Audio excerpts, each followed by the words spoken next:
মৰমৰ ছাত্ৰ ছাত্ৰীসকল, আজি আকৌ তোমালোকৰ বাবে লৈ আহিছোঁ পঞ্চম শ্ৰেণীৰ পাঠ 11ৰ অমলপ্ৰভা দাসৰ প্ৰশ্নোত্তৰখিনি আলোচনা কৰাৰ আগতে আমি জানো আহা এই বাকচতো জানো আহা অমলপ্ৰভা দাসৰ বিষয়ে তেওঁ কিছুমান কথা চমুকৈ লিখিছে, সেইখিনি আমি আগতে আলোচনা কৰি লওঁ। 1927 চনত গণিত আৰু ভূগোলত লেটাৰ লৈ ডিব্ৰুগড় মডেল বালিকা হাইস্কুলৰ পৰা প্ৰথম বিভাগত প্ৰৱেশিকা পৰীক্ষা পাছ কৰে। তেওঁ 1927 চনত গণিত আৰু ভূগোলত কি কৰিছিল? লেটাৰ লৈ ডিব্ৰুগড় মডেল বালিকা হাইস্কুলৰ পৰা কি কৰিছিল? ফাৰ্ষ্ট ডিভিশ্যনত তেওঁ মেট্ৰিক পাছ কৰিছিল। 1933 চনত স্কটিছ চাৰ্চ কলেজৰ পৰা সুখ্যাতিৰে ডিষ্টিংশ্যন সহ BSc পৰীক্ষা পাছ কৰে। 1933 চনত আকৌ তেওঁ স্কটিছ চাৰ্চ কলেজৰ পৰা কি কৰিছে? ডিষ্টিংশ্যন পাই তেওঁ BSc পাছ কৰিছিল। কলিকতাৰ ছায়েন্স কলেজৰ পৰা MSc পাছ কৰে। তেওঁ কলিকতা কলেজৰ পৰা MSc পাছ কৰে। MSc পাছ কৰা তেখেতেই প্ৰথম অসমীয়া মহিলা যোনে MSc পাছ কৰিছিল। এতিয়া আমি পাঠভিত্তিক ক্ৰিয়াকলাপত চাওঁ কি আছে। প্ৰথমতে আছে চোৱা, পাঠটো শুদ্ধ উচ্চাৰণেৰে পঢ়া আৰু তলৰ প্ৰশ্নবোৰৰ উত্তৰ দিয়া। ক নম্বৰটো, অমলপ্ৰভা দাসৰ পিতৃ আৰু মাতৃ কোন আছিল? এই প্ৰশ্নখিনিৰ উত্তৰ মই লিখি দিছোঁ, ব'লা সেইখিনি আমি এবাৰ চাই লওঁ। চোৱাচোন, প্ৰথম প্ৰশ্নটো কি আছে? অমলপ্ৰভা দাসৰ পিতৃ আৰু মাতৃ কোন আছিল? উত্তৰটো হ'ব, চোৱা, অমলপ্ৰভা দাসৰ পিতৃৰ নাম ডক্টৰ হৰিকৃষ্ণ দাস আৰু মাতৃৰ নাম হেমপ্ৰভা দাস আছিল। এতিয়াতো তোমালোকে বুজি পালা এইখিনি। এতিয়া আমি খ নম্বৰ প্ৰশ্নলৈ আহোঁ। অমলপ্ৰভা দাসে কেতিয়াৰ পৰা সূতা কাটিবলৈ আৰম্ভ কৰিছিল? উত্তৰটো এনেকুৱা হ'ব, অমলপ্ৰভা দাসে 10 বছৰ বয়সৰ পৰাই সূতা কাটিবলৈ লৈছিল। তোমালোককতো এইখিনি আৰু বুজাই দিয়াৰ একো নাই। যদি কিবা সকুজা লাগি থাকে তেনেহ'লে তুমি মোক কমেণ্ট কৰি তোমালোকে মোক জনাবা দেই। গ নম্বৰটো আছে, তেখেতে শৰণীয়া পাহাৰত কি উদ্যোগ পাতিছিল? উত্তৰটো চোৱা কি হ'ব?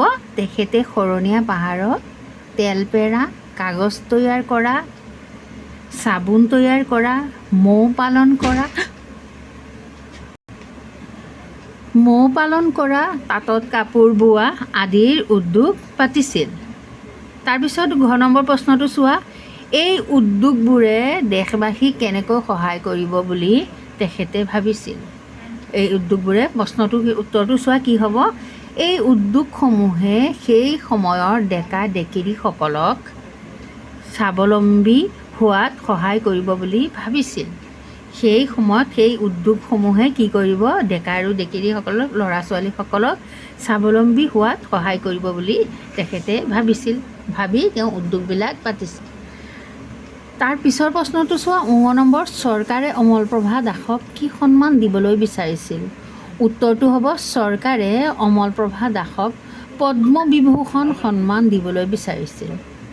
তাৰ পিছৰ প্ৰশ্নটো চোৱা, কোনে কাক কিয় কৈছিল? কোৱা আৰু লিখা। মই সামান্যভাৱে যিকণ সেৱা আগবঢ়াইছোঁ তাক সন্মানিত কৰাৰ বাবে অন্তৰৰ কৃতজ্ঞতা জনাইছোঁ, কিন্তু মই এই সন্মান ল'ব নোৱাৰিম, কিয়নো ই মোৰ মনলৈ অহংকাৰ ভাৱ আনি দিব। তাৰ বাবে মোক অনুগ্ৰহ কৰি মাৰ্জনা কৰে যেন। এই কথাখিনি কোনে কাক কিয় কৈছিল বুলি লিখা হৈছে। উত্তৰটো হ'ব, চোৱা, 1955 চনত ভাৰত চৰকাৰে অমলপ্ৰভা দাসক সমাজ হিতকৰ কামৰ স্বীকৃতিস্বৰূপ পদ্মবিভূষণ সন্মান প্ৰদান কৰিছিল, কিন্তু এই সন্মান গ্ৰহণ নকৰি জৱাহৰলাল নেহৰুলৈ উক্ত কথাষাৰ তেওঁ অমলপ্ৰভা দাসে চিঠিৰ যোগেৰে কৈছিল। কোনে কৈছিল? অমলপ্ৰভা দাসে জৱাহৰলাল নেহৰুক চিঠিৰ যোগেৰে কৈছিল। তাৰপিছৰ প্ৰশ্নটোলৈ আহা। স্কুলীয়া জীৱনত অমলপ্ৰভা দাসে পঢ়াৰ উপৰিও মাক দেউতাকক কি কামত সহায় কৰিছিল? তেওঁ স্কুলীয়া সময়ত তেওঁ কি কৰিছিল? নিজৰ পঢ়াটোও পঢ়িছিল আৰু মাক দেউতাকৰ লগত কিছুমান কামত সহায় কৰিছিল। সেই কামবিলাক চোৱা কি আছে। স্কুলীয়া জীৱনত অমলপ্ৰভা দাসে পঢ়াৰ উপৰিও মাক দেউতাকক কামত সহায় কৰা, ফুলনিত ফুল ৰোৱা, গছপুলিত পানী দিয়া আদি কাম কৰিছিল। কি কৰিছিল? তেওঁ ফুলনিত ফুল ৰোৱা, গছপুলিত পানী দিয়া আৰু কিছুমান মাক দেউতাকৰ কামত তেওঁ সহায় কৰিছিল। তাৰপিছৰ প্ৰশ্নটো চোৱা। তোমালোকে প্ৰশ্নখিনি আৰু উত্তৰখিনি ভালকৈ বুজি ল'বা। বুজি তাৰপিছত গৈ তোমালোকে বহীত টুকি ল'বা। প্ৰথমতে বুজি ল'বা, তাৰপিছত টুকিবা। কটন কলেজত তেওঁ কিয় পঢ়িবলৈ দিয়া নাছিল? উত্তৰটো চোৱা কেনেকুৱা আছে। সেই সময়ত কটন কলেজত কেৱল ল'ৰাইহে পঢ়িব পাৰিছিল। সেই সময়ত কটন কলেজত কেৱল ল'ৰাইহে পঢ়িব পাৰিছিল, ছোৱালীয়ে নোৱাৰিছিল। সেইবাবে তেওঁক পঢ়িবলৈ দিয়া নাছিল। পঢ়িবলৈ দিয়া নাছিল। তাৰ পিছৰ প্ৰশ্নটোলৈ চোৱা। শৰণীয়া পাহাৰত উদ্যোগসমূহ স্থাপন কৰাৰ উদ্দেশ্য কি আছিল?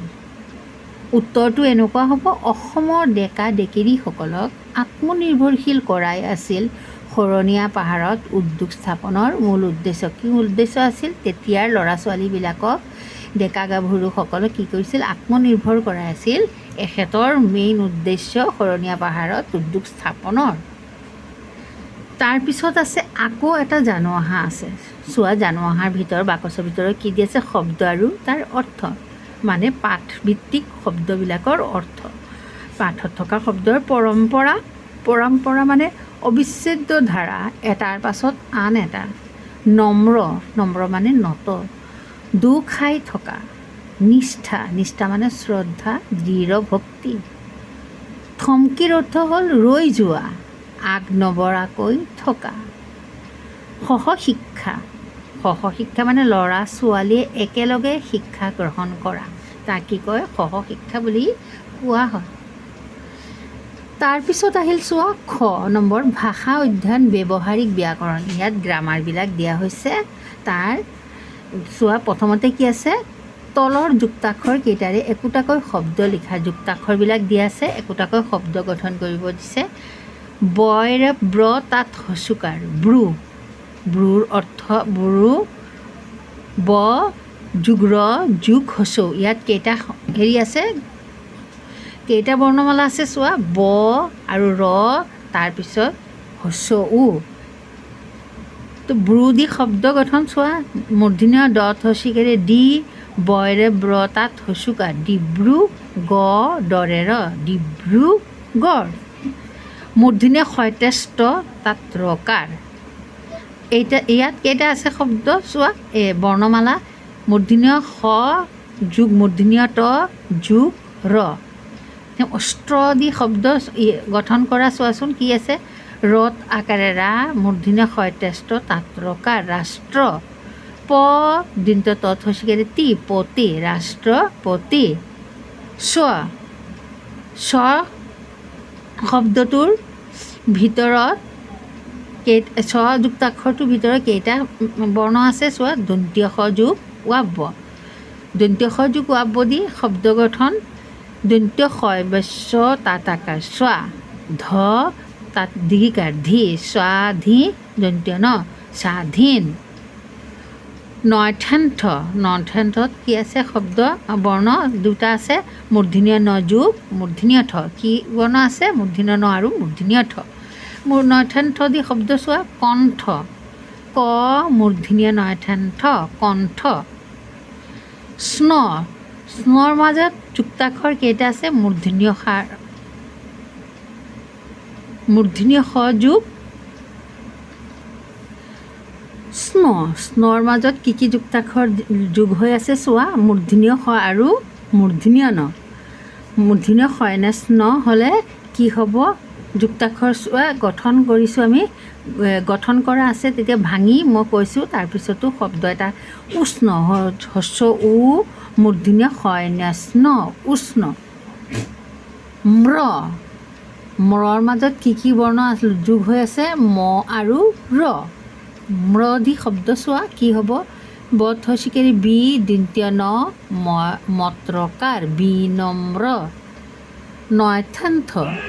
নয়থান্থ দি যুক্তাক্ষৰ আছে তাক ভাঙিলে কি ওলাব চোৱা দন্তীয় ন যোগ থ এতিয়া শব্দ চোৱা কি লিখিছোঁ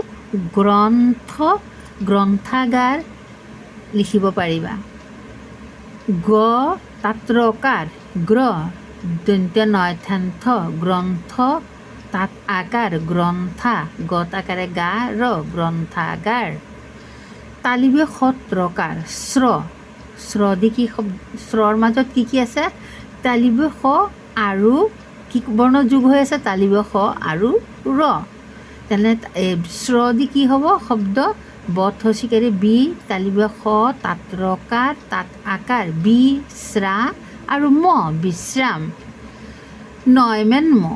নয়মেন্মত কি আছে দ্বিতীয় ন আৰু যোগ নয়মেন্ম দি কি শব্দ হ'ব চোৱা বৰ্গীয় জ নয়মেন্ম কি হ'ল জন্ম তাৰপিছতো কি আছে পয়লেপ্লৰ মাজত কি যুক্তাক্ষৰ যোগ হৈ আছে প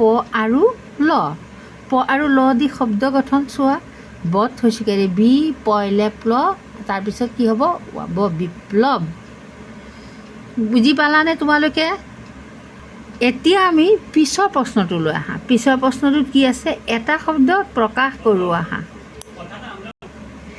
এতিয়া আমি পিছৰ প্ৰশ্নটো আলোচনা কৰোঁ আহা পিছৰ প্ৰশ্নটো কি আছে এটা শব্দত প্ৰকাশ কৰোঁ আহা এটা শব্দতে গোটেইখিনি ইয়াৰ অৰ্থ প্ৰকাশ হ'ব ক নম্বৰটো আছে কি চোৱা সমাজ সেৱা কৰা লোক সমাজ সেৱা কৰা লোক সমাজ সেৱা যোনে কৰে সেই মানুহজনক কি কয় সমাজ সেৱক এটা শব্দতে গোটেইখিনি অৰ্থ প্ৰকাশ হৈছে সেইকাৰণে এটা শব্দত প্ৰকাশ কৰা খ নম্বৰটো চোৱা দেশক ভাল পোৱা মানুহক কি কয় দেশপ্ৰেমিক গ নম্বৰ বিপ্লৱ কৰোঁতাজন বিপ্লৱী ঘ নম্বৰটো চোৱা ঘ নম্বৰটো কি আছে দেশৰ কাৰণে মৃত্যুবৰণ কৰা লোক যোনে দেশৰ বাবে মৃত্যুক আঁকোৱালি লয় তেওঁক কি বুলি কোৱা হয় শ্বহীদ ঙ নম্বৰটো নিজৰ ওপৰত নিৰ্ভৰ কৰা লোক আত্মনিৰ্ভৰশীল তাৰ পিছৰ প্ৰশ্নটো চাওঁ আহা কি আছে উদাহৰণৰ দৰে শব্দ গঠন কৰা বহীটো তোমালোকে আকৌ পিছৰ চেপ্টাৰটো তোমালোকে ওলাই লোৱা চোৱা উদাহৰণৰ দৰে শব্দ গঠন কৰা উদাহৰণত দিয়া আছে যেনেকৈ সেনেকুৱা শব্দ গঠন কৰিব দিছে নম্ৰ কি হ'ব নম্ৰতা মানে তত আকাৰ লগাব লাগিব পিছপিনে শব্দ যিটো দিয়া আছে তাৰ পিছপিনে তত আকাৰ লগাব লাগিব ক নম্বৰটো কি আছে সাধু তেনেহ'লে কি তত আকাৰ লাগিলে কি হ'ব সাধুতা ভদ্ৰতা দৃঢ়তা শিক্ষকতা সাৰ্থকতা চব পিছপিনে তত আকাৰ লগোৱা হ'লে কি হ'ব অৰ্থটো চোৱা মূৰ্খতা 6 নম্বৰ সৰলতা জ নম্বৰ উজ্জ্বল কি হ'ব উজ্জ্বলতা এতিয়া আমি তাৰ পিছৰ প্ৰশ্নটো চোৱা কি আছে অৰ্থৰ পাৰ্থক্য দেখুৱাই তলত দিয়া শব্দবোৰেৰে একোটাকৈ বাক্য ৰচনা কৰা অৰ্থৰ পাৰ্থক্য আছে কথা আৰু কথাৰ মাজত কি আছে পাৰ্থক্য আছে তোমালোকে আগৰ হেৰিত তোমালোকে পাইছিলা কথা আৰু কথা এইটো দি বাক্য ৰচনা আগতে এবাৰ পাই আহিছা তোমালোকে চোৱা অচিনাকি মানুহৰ লগত কথা কওঁতে সাৱধান হ'ব লাগে কেতিয়া অচিনাকি মানুহৰ লগত কথা কওঁতে খুব সাৱধান হ'ব লাগে কথা মানে সেইটো হ'ল 5 কথাই এবিঘা মাটি হয় এইটো কথাৰ শব্দৰ অৰ্থ হ'ল মাটি জোখা মাটিৰ এটা জোখ 5 কথাই এবিঘা মাটি হয় তাৰপিছত কি আছে বাক্য ৰচনাবিলাক পাঠ এনেকুৱা ৰ'বা আমি বাক্য ৰচনাখিনি এবাৰ চাই লওঁ এতিয়া তাৰপিছত কি দিয়া আছে বাক্য ৰচনাত পদ আকাৰ দন্তীয় পাত দি কি হ'ব চোৱা গছৰ পাতে খাদ্য প্ৰস্তুত কৰে। পাট, এইটো পাটৰ বেলেগ অৰ্থ, এইটো পাটৰো বেলেগ অৰ্থ। অসমৰ শুৱালকুছিত পাট মুগাৰ কাপোৰ তৈয়াৰ কৰা হয়। হাত, ৰাজে নিজ হাতেৰে এটা মূৰ্তি প্ৰস্তুত কৰিছে আৰু এইটো হাট হ'ল বজাৰ। আমাৰ ইয়াত শুক্ৰবাৰে হাট বজাৰ বহে। হাট বজাৰৰ মাজত হাইফেন হ'ব। ল'ৰা, ল'ৰা দি বাক্য ৰচনা চোৱা কি? ল'ৰা ছোৱালীবোৰে খেলপথাৰত খেলি আছে। ল'ৰা, সেইটো হ'ল ল'ৰা আৰু এইটো ল'ৰা। স্কুললৈ যোৱাত দেৰি হ'ব। লৰালৰি কৰা। ছুটি, ছুটি কি হ'ব চোৱা? স্কুল ছুটি হ'লে সোনকালে ঘৰলৈ আহিবা। ছুটি, এইটো ছুটিৰ অৰ্থ স্কেলপাত ছুটি। গাঁও, আমাৰ গাঁৱত ভাল ৰাস্তা ঘাট নথকাৰ বাবে বহু অসুবিধা হয়। গাওঁ, মই গান গাওঁ। গড়, গড়, আমাৰ দেশৰ মানুহৰ গড় আয় কম। গড়, অসমৰ এশিঙীয়া গড় পৃথিৱী বিখ্যাত। এতিয়া আমি পিছৰ প্ৰশ্নটো চোৱা কি আছে? ভাৱ বহলাই লিখো আহা। ভাৱ বহলাই লিখো আহা। ভাৱ বহলাই লিখিব দিছে, যত্ন কৰিলে ৰত্ন পায়। ইয়াৰ ভাৱটো বহলাই লিখিব দিছে। উত্তৰটো চোৱা তোমালোকে এবাৰ। জীৱনত উন্নতি কৰিবলৈ প্ৰয়োজন হোৱা যত্ন বা চেষ্টাৰ গুৰুত্বৰ বিষয়ে ক'বলৈ যাওঁতে উক্ত প্ৰবচনটো ব্যৱহাৰ কৰা হয়। তাৰমানে জীৱনত উন্নতি কৰিবলৈ যেতিয়া যত্ন বা চেষ্টা গুৰুত্বৰ বিষয়ে ক'বলৈ যাওঁতে উক্ত প্ৰবচনটো ব্যৱহাৰ কৰে মানুহে। ৰত্ন হ'ল অতি মূল্যৱান আৰু দুৰ্লভ বস্তু। ইয়াক লাভ কৰিবলৈ হ'লে মানুহে পৰিশ্ৰম কৰিব লগা হয়। বিনা পৰিশ্ৰমে কোনেও অমূল্য ৰত্নক লাভ কৰিব নোৱাৰে। ঠিক সেইদৰে মানুহে ৰত্নৰ তুল্য মান সন্মান, জ্ঞান বুদ্ধি, ধন সম্পদ, যশস্যা আদি লাভ কৰিবলৈও অশেষ যত্ন বা পৰিশ্ৰম কৰাৰ প্ৰয়োজন। ৰত্ন লাভৰ আশা কৰি কাম বন নকৰি বহি থাকিলে কাৰো হাতত আপোনা আপুনি ৰত্ন আহি নপৰে। তাৰমানে তোমালোকে এইখিনি কথা বুজি পাইছানে? যে যদি তুমি কাম বন নকৰি এনেই সপোন দেখি থাকা, মই ডাঙৰ মানুহ হ'ম, জ্ঞানী হ'ম, ধন সম্পদ মোৰ বহুত টকা পইচা হওক, এনেকুৱা নহয়।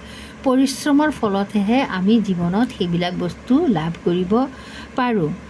জীৱনত সফলতা লাভ কৰা লোকসকললৈ চালে দেখা যায় যে তেওঁলোক তেজক পানী কৰা আৰু হাড়ক মাটি কৰা কঠোৰ পৰিশ্ৰমৰ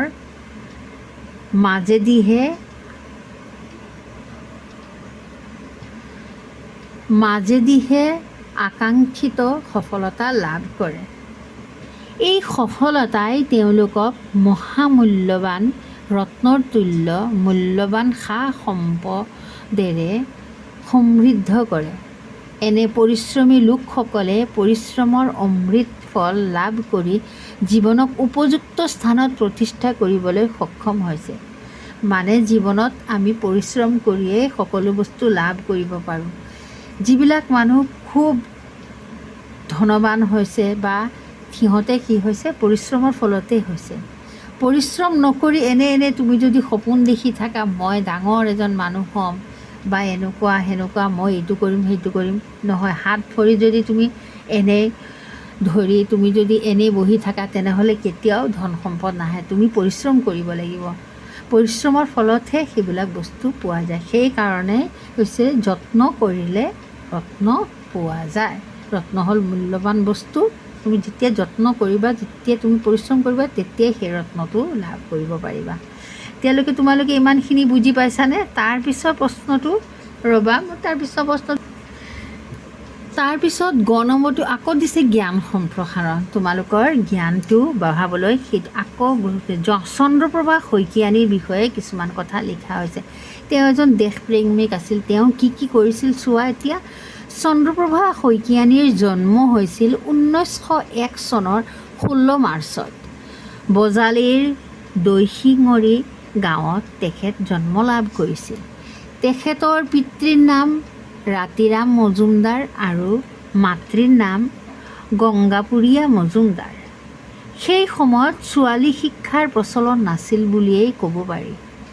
চন্দ্ৰপ্ৰভা শইকীয়ানীৰ গাঁও দেশিঙৰিও পঢ়াশালি নাছিল, কিন্তু তেখেতৰ পঢ়াৰ প্ৰতি অদম্য হেঁপাহ আছিল।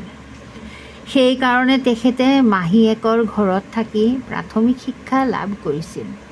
প্ৰাথমিক শিক্ষাৰ পাছত আৰু শিক্ষা ল'বলৈ ওচৰতে ME স্কুল নাছিল, কিন্তু তেখেতে ঘৰতে বহি দিন নকটাই এটা ভাল কাম কৰিবলৈ সিদ্ধান্ত ল'লে।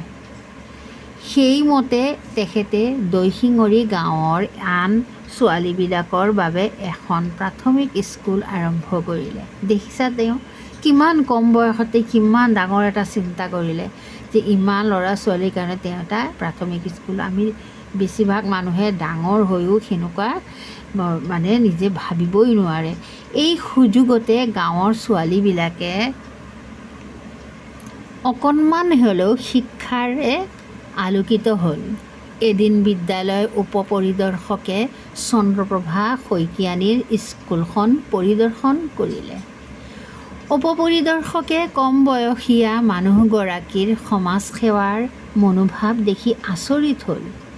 তেখেতে চন্দ্ৰপ্ৰভা শইকীয়ানীয়ে যাতে পুনৰ পঢ়া শুনা আৰম্ভ কৰিব পাৰে তাৰ বাবে জলপানী পোৱাৰ সুবিধা কৰি দিলে। চন্দ্ৰপ্ৰভা শইকীয়ানীয়ে নগাঁৱৰ মিছন স্কুলত পুনৰ পঢ়া শুনা আৰম্ভ কৰিলে। তাৰ পৰাই তেখেতে নৰ্মাল পাছ কৰি শিক্ষকতাৰ জীৱন আৰম্ভ কৰিলে। এইগৰাকী মহিলাই পাছলৈ নাৰীসকলক সমাজলৈ উলিয়াই আনিবলৈ মহিলা সমিতি গঠন কৰিলে। দেশৰ স্বাধীনতা সংগ্ৰামত সক্ৰিয় অংশগ্ৰহণ কৰা চন্দ্ৰপ্ৰভা শইকীয়ানী এগৰাকী সুলেখিকাও আছিল। এতিয়া দেখিছা তেওঁ কিমান কষ্টৰ ফলতে তেওঁ এজন আজি তোমালোকে তেওঁৰ কথা জানিব পাৰিছা। তাৰমানে তেওঁ পৰিশ্ৰমৰ ফলতেই আমি আজি তেওঁৰ কথাখিনি তেওঁৰ আদৰ্শখিনি আমি ধুনীয়াকৈ চবৰ আগত দাঙি ধৰিব পাৰিছোঁ। সেইকাৰণে সেই যে কথা তোমালোকে যে যত্ন কৰিলে ৰত্ন পায়, এই কথা তেওঁৰ জীৱনীৰ লগত পূৰা মিল খায়। তোমালোকে এতিয়া বুজি পাইছা। এতিয়া তাৰ মাজতে এখেতৰ কিছুমান প্ৰশ্ন দিয়া হৈছে। আমি প্ৰশ্নখিনি চাওঁ ব'লা, উত্তৰখিনি কি হ'ব। এতিয়া চন্দ্ৰপ্ৰভা শইকীয়ানীৰ সেইখিনিৰ পৰা প্ৰথম প্ৰশ্নটো কি আছে, চন্দ্ৰপ্ৰভা শইকীয়ানীৰ জন্ম ক'ত আৰু কেতিয়া হৈছিল? উত্তৰটো হ'ব চন্দ্ৰপ্ৰভা শইকীয়ানীৰ জন্ম 1901 চনৰ 16 মাৰ্চ বজালীৰ দৈশিঙৰি গাঁৱত হৈছিল। কিমান চনত? 1901 চনত 16 মাৰ্চত বজালীৰ দৈশিঙৰি গাঁৱত হৈছিল। নেক্সট প্ৰশ্নটো কি আছে চোৱা, তেখেতে প্ৰাথমিক শিক্ষা কেনেকৈ লাভ কৰিছিল? উত্তৰটো তেখেতে প্ৰাথমিক শিক্ষা মাহীয়েকৰ ঘৰত গৈ লাভ কৰিছিল। ক'ত গৈ লাভ কৰিছিল? তেওঁৰ ওচৰতে যে স্কুল নাছিল, সেইকাৰণে তেখেতৰ মানে শিক্ষাৰ কাৰণে বহুত হেঁপাহ আছিল। গৈ মাহীয়েকৰ ঘৰত গৈ তেওঁ শিক্ষা লাভ কৰিছিল। চন্দ্ৰপ্ৰভা শইকীয়ানীয়ে নিজৰ গাঁৱৰ ছোৱালীবিলাকৰ বাবে কি কৰিছিল? তেওঁ দেখিছিল যে তেওঁৰ গাঁৱত কোনো স্কুল নাছিল, কোনো বিদ্যালয় নাছিল। তাৰ ছোৱালীবিলাকে তাতে শিক্ষাৰ আন্ধাৰত কি কৰিছিল, তেওঁৰ পোহৰলৈ লৈ আনিবৰ বাবে তেওঁ কি কৰিছিল, এটা প্ৰাথমিক স্কুল আৰম্ভ কৰিছিল। চন্দ্ৰপ্ৰভা শইকীয়ানীয়ে নিজৰ গাঁৱৰ ছোৱালীবিলাকৰ বাবে প্ৰাথমিক স্কুল আৰম্ভ কৰিছিল। মানে তেওঁ ভাবিছিল যে ছোৱালীবিলাক যদি এতিয়া পঢ়া শুনা নকৰে তেনেহ'লে তেওঁ একোৱে নাজানিব। আন্ধাৰত তেহেঁতে মানে পোহৰলৈ আনিবৰ কাৰণে তেওঁ শিক্ষা ব্যৱস্থাৰ প্ৰাথমিক স্কুল আৰম্ভ কৰিছিল। তেখেতক পুনৰ পঢ়া শুনা আৰম্ভ কৰাৰ বাবে কোনে সুবিধা কৰি দিছিল? আকৌ তেওঁ দেখিছিল যে তেওঁ ইমান সৰু বয়সত এটা স্কুলো আৰম্ভ কৰিছিল ছোৱালীবিলাকক। তাৰপিছত কি কৰিছে, উপপৰিদৰ্শকে তেওঁ পুনৰ পঢ়া শুনা আৰম্ভ কৰাৰ বাবে সুবিধা কৰি দিছিল। কোনে কৰি দিছিল? উপপৰিদৰ্শকে। তেখেতে তাৰপিছৰ প্ৰশ্নটো চোৱা, তেখেতে নাৰীসকলৰ বাবে কি স্থাপন কৰিছিল? কি স্থাপন কৰিছিল তেখেতে? উত্তৰটো হ'ব চোৱা, তেখেতে নাৰীসকলৰ বাবে মহিলা সমিতি স্থাপন কৰিছিল। স্থাপন কৰিছিল মহিলা সমিতি। এতিয়া পিছৰ প্ৰশ্নটো চোৱা, অমলপ্ৰভা দাস আৰু চন্দ্ৰপ্ৰভা শইকীয়ানীৰ কি কি দিশত মিল আৰু কি কি দিশত অমিল আছে? এতিয়া চন্দ্ৰপ্ৰভা শইকীয়া আৰু অমলপ্ৰভা দাসৰ মাজত মিল আৰু অমিলটো তোমালোকক সি দেখুৱাই দিবলৈ কৈছে। এতিয়া চোৱা উত্তৰটো কি হ'ব? অমলপ্ৰভা দাস আৰু চন্দ্ৰপ্ৰভা শইকীয়ানীৰ মাজত থকা মিলসমূহ কি আছে? দুয়ো সমাজ সংস্কাৰক, গান্ধীবাদী আৰু মহিলা কৰ্মী আছিল। দুয়োজনে কি আছিল? সমাজ সংস্কাৰক, গান্ধীবাদী আৰু মহিলা কৰ্মী আছিল। আৰু অমিলসমূহ কি আছিল? অমিলসমূহ হ'ল অমলপ্ৰভা দাসে কস্তুৰবা গান্ধী আশ্ৰম প্ৰতিষ্ঠা কৰিছিল। তেওঁ কি কৰিছিল? কস্তুৰবা গান্ধী আশ্ৰম প্ৰতিষ্ঠা কৰিছিল। আৰু গুৱাহাটী যুৱক সেৱা দলৰ দৰে সংগঠনৰ জৰিয়তে কাম কৰিছিল। আনহাতে আকৌ চন্দ্ৰপ্ৰভা শইকীয়ানীয়ে অসম প্ৰাদেশিক মহিলা সমিতিৰ স্থাপন কৰিছিল। এখেত দুজনৰ মাজত অমিল এইখিনি।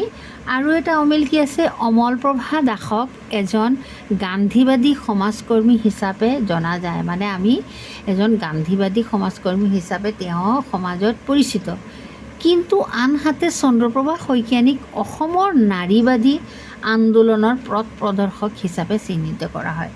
মানে চন্দ্ৰপ্ৰভা শইকীয়ানীয়ে নাৰীৰ ওপৰত মানে ছোৱালীৰ ওপৰত বেছি জোৰ দি সমাজত বিভিন্ন কাম কৰি গৈছিল তেওঁ ছোৱালীৰ সাপেক্ষে। আৰু এতিয়া তাৰপিছত নেক্সট প্ৰশ্নটো চোৱা, গান্ধীজীয়ে যঁতৰত সূতা কাটিছিল। গান্ধীজীয়ে তোমালোকেতো জানাই গান্ধীজীয়ে যঁতৰত সূতা কাটি কাটি কাপোৰ বৈছিল। যঁতৰৰ উপৰি আৰু কিহেৰে সূতা কাটিব পাৰি? যঁতৰৰ উপৰি আৰু কিহেৰে সূতা কাটিব পাৰি? উত্তৰটো হ'ব চোৱা, যঁতৰৰ উপৰি টাকুৰিত সূতা কাটিব পাৰি। টাকুৰিত সূতা কাটিব পাৰি। কিহত? যঁতৰৰ উপৰি টাকুৰিত সূতা কাটিব পাৰি। ইমানখিনি তোমালোকেতো ভালকৈ বুজি পালা। এই পাঠৰ প্ৰশ্নখিনি ইমানলৈকে মই গোটেইখিনি তোমালোকক বুজাই দিছোঁ। তোমালোকে বাৰে বাৰে তোমালোকে ভিডিঅ'টো চাবা, চাই ভালকৈ পঢ়ি ভালকৈ বুজি তাৰপিছত উত্তৰখিনি তোমালোকে লিখিবা। লিখি আৰু তোমালোকে যদি এবাৰ দুবাৰ ভিডিঅ'টো চাই লোৱা তেনেহ'লে তোমালোকৰ নিজে নিজে এনেই মুখস্থ নহয়, তোমালোকে এনেই বুজি পাবা আৰু নিজেই লিখিব পাৰিবা। হৈছেনে? আজিলৈ ইমানেই। তোমালোকৰ লগত আকৌ নেক্সট এটা নতুনকৈ মই ভিডিঅ' লৈ আহিম, তাত তোমালোকক দেখা হ'ব। এতিয়া বাই বাই। সুস্থ থাকিবা, সফল থাকিবা আৰু সাৱধানে থাকিবা। Bye bye.